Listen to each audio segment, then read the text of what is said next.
అందరికీ నమస్కారాలు. ఈరోజు ప్రభుత్వం ఏర్పడిన 6 నెలల్లో ఉత్తరాంధ్ర జిల్లాల్లో గౌరవ ముఖ్యమంత్రి వర్యులు శ్రీ నారా చంద్రబాబు గారి నాయకత్వంలో యువ నాయకులు శ్రీ నారా లోకేష్ గారి ఆలోచనల్లో ఉత్తరాంధ్రకి పెద్ద ఎత్తున అభివృద్ధి కార్యక్రమాలు జరగడం, మూలపేట పోర్టు అవ్వచ్చు, అలాగే భోగాపురం ఎయిర్పోర్ట్ అవ్వచ్చు, విశాఖపట్నంలో సాఫ్ట్వేర్ కంపెనీస్ రావడం అవ్వచ్చు, అలాగే రోడ్స్ విషయంలో అవ్వచ్చు, లేకపోతే ఇరిగేషన్ ప్రాజెక్ట్స్ అవ్వచ్చు, రైతువారి సమస్యల పట్ల చిత్తశుద్ధితో పరిష్కారం చూపించడం అవ్వచ్చు.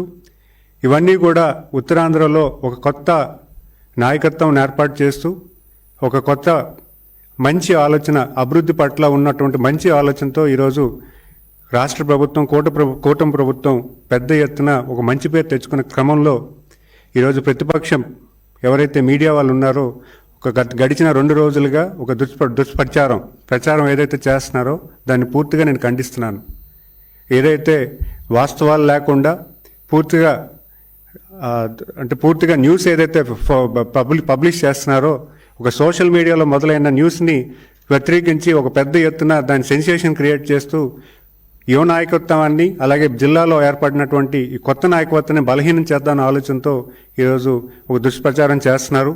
ముఖ్యంగా ఆ రోజు జరిగిన విషయం ఏంటంటే, ఈ అసెంబ్లీ నవంబర్ 11వ తారీఖున జరిగింది. ఆ అసెంబ్లీకి వెళ్తున్న క్రమంలో శాసనసభ్యులతో పాటు నేను కూడా కూర్చోవడం జరిగింది. అప్పుడే వచ్చిన ఆ బొత్స సత్యనారాయణ గారిని చూడంగానే అందరూ లేచి పలకరించారు. అది సంస్కారంతో పలకరించిన తప్పించి అక్కడ జరిగినటువంటిది ఏ క్రమం కూడా వాళ్ళు చెప్పినటువంటి పూర్తి స్థాయిలో అసత్య ప్రచారాలు తప్పించి దాంట్లో ఎటువంటి సత్యం లేదని నేను తెలియజేసుకుంటున్నాను.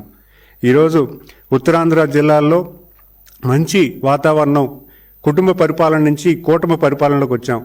మీరు చూసుకుంటే గడిచిన 20 సంవత్సరాల్లో కుటుంబ పరిపాలనని పెద్ద ఎత్తున వాళ్ళు ప్రోత్సహించి విజయనగరం జిల్లాలో పెద్ద ఎత్తున వాళ్ళ తాలూకా కుటుంబ సభ్యులే ఒక్కొక్క కాన్స్టెన్సీ తీసుకొని వాళ్ళు నిలబడడం కానీ, లేకపోతే వాళ్ళ తాలూకా మనిషి నిలబట్టి పూర్తి స్థాయిలో భూదందాలు అవ్వచ్చు, లేకపోతే ఇసుక దందాలు అవ్వచ్చు, లేకపోతే లిక్కర్ దందాలు అవ్వచ్చు, పూర్తి స్థాయిలో వాళ్ళు కుటుంబ పరిపాలన చేసిన తరుణంలో ఈరోజు విజయనగరం జిల్లాలో ప్రజానికం అందరూ కూడా ఏకమై ఈరోజు మొత్తం వాళ్ళు ఎవరిని కూడా గెలిపించకుండా కూటమి ప్రభుత్వం నిలబెట్టిన క్యాండిడేట్స్ని ఈరోజు ఏకతాటిగా గెలిపించిన ఈ క్రమంలో మీరు ఆలోచన చేస్తే వాళ్ళ తాలూకా పరిపాలన, వాళ్ళ తాలూకా లీడర్షిప్ని పూర్తిగా నిర్వీర్యం చేసే క్రమం మొదలైందని చెప్పుకోవాలి. దాన్ని తట్టుకోలేక ఈరోజు ప్రతిపక్ష మీడియాలు వాళ్ళని బలపరచడానికి ఈరోజు మమ్మల్ని బలహీనం చేసే ప్రయత్నం చేస్తున్నారు తప్పించి ఇక్కడ ఉన్నటువంటి సత్యం ఎటువంటిది లేదని నేను చెప్పగలను. ఎందుకంటే మీరు చూసుకుంటే గడిచిన 40 సంవత్సరాల మా కుటుంబం రాజకీయ నేపథ్యం తాతయ్య గారి మీద అవ్వచ్చు, లేకపోతే బాబాయ్ గారి మీద అవ్వచ్చు, ఈరోజు నేను కంటెస్ట్ చేస్తున్నటువంటి ఫ్యామిలీ బొత్స కుటుంబం. ఆ కుటుంబం మీద మేము పోరాడి గెలిచి ఈరోజు పార్టీని ఈ రకంగా పార్టీని పూర్తి స్థాయిలో కసరత్తు చేస్తూ పార్టీ తాలూకు కేడర్తో మమేకమై పనిచేస్తున్న తరుణంలో ఈరోజు వాళ్ళు వచ్చి మేమేదో ఆయన కాలు పట్టుకున్నామని, ఆయన తాలూకు ఇదని చెప్పడం ఎటువంటి అసత్య ప్రచారాలు తప్పించి ఇది పూర్తిగా నిజం లేదని నేను చెప్పగలను.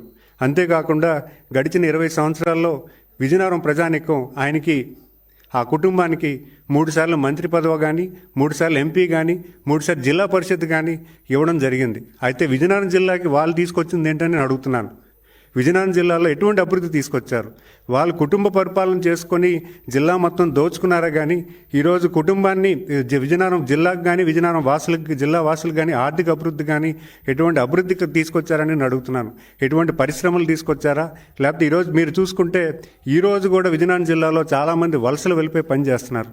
ఈరోజు చాలామంది గ్రామాల్లో నాకు తెలిసి గజపతినగరం నియోజకవర్గాల్లో కొన్ని గ్రామాలు అయితే ఇంకా వలసలు 70-80% గ్రామాల్లో వలసలు వెళ్ళిపోయి పనిచేసుకున్న తరుణం ఉత్తరాంధ్ర జిల్లాల్లో. మరి అలాంటి ఈ తరుణంలో కూటమి ప్రభుత్వం ఏర్పడిన వెంటనే కొత్త ఆలోచనతో ఆ పరిశ్రమలు వచ్చే దశగా మేము అందరూ కూడా కలిసి సమిష్టి పూర్తిగా పనిచేస్తున్నాం. మీరు చూసుకుంటే రాష్ట్రంలో యువ నాయకత్వానికి బలపరుస్తూ 175లో 88 మంది కొత్త అభ్యర్థులు నిలబెట్టి గెలిపించిన వైనం. అంతేకాకుండా మీరు చూసుకుంటే జిల్లాలో ఉన్న 7 కాన్స్టిట్యున్సీస్లో కూడా 4 కొత్త అభ్యర్థులే. అలాగే 3 సీనియర్ అభ్యర్థులు. ఈ ముగ్గురు కలిసికట్టుగా పార్టీని స్ట్రెంథన్ చేస్తూ పార్టీ తాలూకా ఆలోచన విధి విధానాలను పూర్తి స్థాయిలో గ్రౌండ్ చేస్తూ ఈరోజు విజయనగరం జిల్లాలో కూటమి ప్రభుత్వకు ఒక మంచి పేరు వచ్చే దశగా మేము కలిసికట్టుగా పనిచేస్తుంటే అది ఓర్వలేక ఈరోజు ప్రతిపక్ష మీడియా ఏదైతే ఉందో దాన్ని నిర్వీర్యం చేయడానికి, దాన్ని కార్యాచరణ చేయడానికి లేనిపోయిన అపోహలు క్రియేట్ చేస్తూ దాన్ని పెద్ద ఎత్తున పబ్లిసిటీ చేస్తూ ఒక రాంగ్ ప్రచారం చేయడం జరుగుతుంది.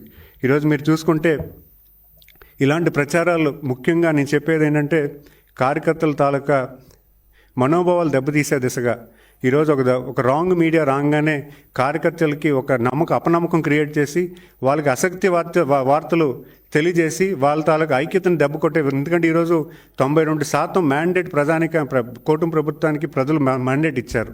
అలాంటి మ్యాండేట్ని కొలగొట్టాలంటే ఫస్ట్ కార్యకర్తలు నిర్వీర్యం చేయాలన్న తప్పుడు ఆలోచనతో ఈరోజు లేనిపోయిన న్యూస్ ప్రతి మినిస్టర్ మీద ఒక స్టోరీ క్రియేట్ చేస్తూ ఒక అసత్య ప్రచారాలు చేస్తూ ఈ రకంగా చేయడం కేవలం ఆ ప్రతిపక్షం తాలూకా ఆలోచన విధానం అని నేను చెప్తున్నాను. ఆ విధానంలో మనం ఆలోచన చేయాలి. ఈరోజు మనం రాష్ట్రం అభివృద్ధి కోసం మన తాలూకా ప్రగతి కోసం మనందరం కలిసికట్టుగా పనిచేస్తున్నాం.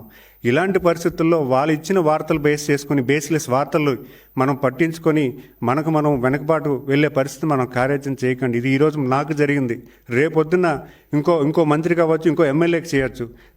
అంటే ఒక అసత్యపూర్వకమైన ఏవైతే పబ్లిష్ అవుతున్నాయో సోషల్ మీడియాలో దాన్ని మీరు సీరియస్గా తీసుకోకూడదని మనవి చేస్తున్నాను. ఎందుకంటే ఈ వార్తలు ఎటువంటి నిజాలు లేవు.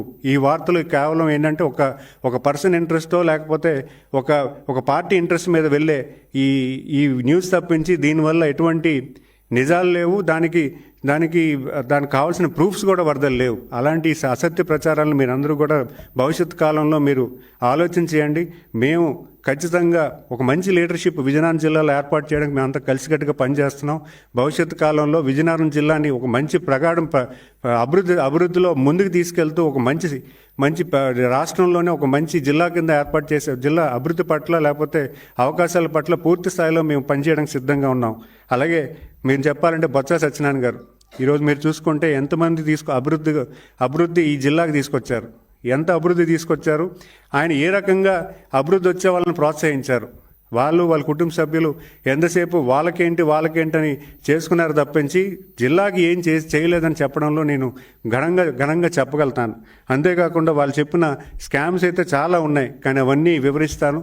కానీ ఈరోజు చెప్తున్నాను, విజయనగరం జిల్లాలో ఒక మంచి లీడర్షిప్ తయారవుతుంది. యువ నాయకులు అందరం కూడా కలిసికట్టుగా పనిచేస్తున్నాం. అక్కడ జరుగుతున్న ఏదైతే కుటుంబ పరిపాలనో ఆ కోటలు బద్దకొట్టుకొని ఈరోజు విజయనగరం జిల్లాలో ఒక మంచి సుస్థిర నమ్మకాన్ని కలిగించి ఈరోజు నాయకత్వం ఏర్పాటు చేయడానికి మేమైతే సిద్ధంగా ఉన్నామని ఈ వేదిక ద్వారా తెలియజేసుకుంటున్నాను. ధన్యవాదాలు.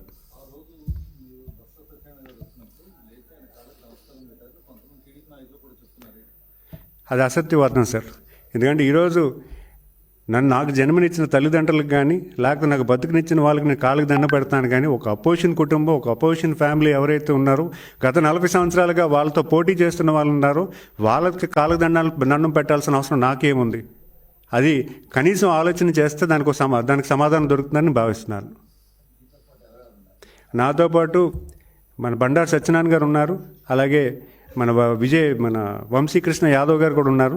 ఇద్దరు కూడా వాళ్ళు కూడా చెప్పడం జరిగింది, ఇది తప్పుడు ప్రచారం, ఇది ఈ న్యూస్లో ఎటువంటి నిజం లేదని కూడా వాళ్ళు కూడా నిన్న ప్రెస్కి కూడా చెప్పడం జరిగింది.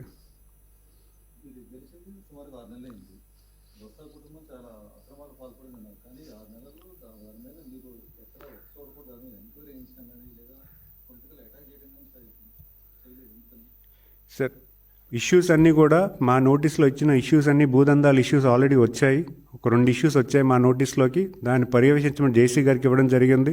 ముఖ్యంగా ఎప్పటి నుంచో నడుస్తున్నటువంటి ఇష్యూస్ ఆ 2 కూడా వాటిని లైనప్ చేస్తున్నాం. అంతేకాకుండా ఇంకొన్ని ఇష్యూస్ అయితే ఉన్నాయో అవి ఏవి ఉన్నా కూడా మేము పరిశీలి చేయడానికి రెడీగా ఉన్నాం.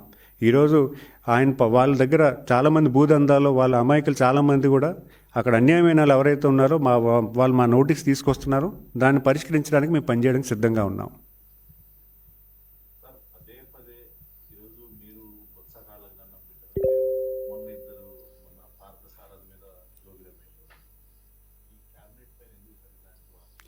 కేవలం ఏంటంటే ఇక్కడ నాయకత్వాన్ని నిర్వీర్యం చేద్దామన్న ఆలోచనతో ప్రతిపక్ష వాళ్ళు చేస్తున్నటువంటి వైనం ఇది. ఈరోజు నాయకత్వం ఇప్పుడు యువ నాయకత్వం జరుగుతూ ఉంది. రేపొద్దున్న మేము ఎస్టాబ్లిష్ అయ్యి పనిచేయడానికి పూర్తి స్థాయిలో, ఎందుకంటే మీరు చూస్తే ఇంత పెద్ద మ్యాండేట్ రాష్ట్రంలో ఎప్పుడూ లేదు. ఇంత పెద్ద మ్యాండేట్ని కొలగొట్టాలంటే వాళ్ళు ఇలాంటి కార్యకర్తల తాలూకా అసత్య వాక్యాలతో వాళ్ళని నిర్వీర్యం చేయడానికి పెద్ద ఆలోచన చేస్తున్నారు అని నేను భావిస్తున్నాను.